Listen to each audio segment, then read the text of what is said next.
Jā, un šis nav pirmais dzīvais gars, kuru es saņemu. Tā ka, prieks, kad arī atkārtoti novērtē. Patīkam pārsteigt, priecīgs un gandarīts. Biju ļoti pārsteigta, bet patīkami pārsteigta.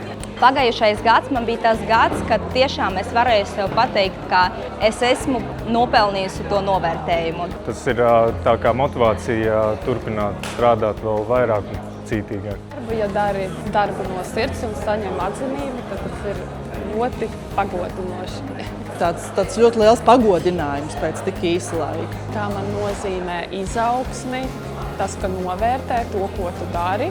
Personīgi man ļoti patīkami ir saņemt šādu apbalvojumu, un tas, manuprāt, ir kā tāds atskaites punkts, kad pagājušā gada darbiņš ir labi padarīts. Laikam apkārtējo cilvēku novērtējums arī un noteikti arī kaut kādi rezultāti jau pirmie sasniegtie.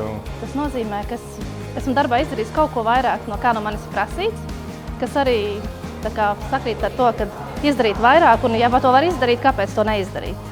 Nominācija man tiešām nozīmē ļoti daudz, jo tas ir kā apstiprinājums tam, ka mans darbs un ieguldījums uzņēmumā ir pamanīts un arī novērtēts. Un milzīgs arī paldies tiem kolēģiem, kas ir atbildējuši uz tiem maniem daudziem jautājumiem, un droši vien, ka tādu būs arī vēl daudz. Motivācija man dod sajūta, ka mans darbs ir izpildīts kvalitatīvi un ar atbildību. Protams, noteikti, kad kolēģi, vadītājs, un mana ģimene. Arī šis te pasākums, jo arī šādu pasākumu liek sajusties īpašam, un liek justies labāk un darīt vairāk, un nākamo gadu vēl censties labāk izdarīt.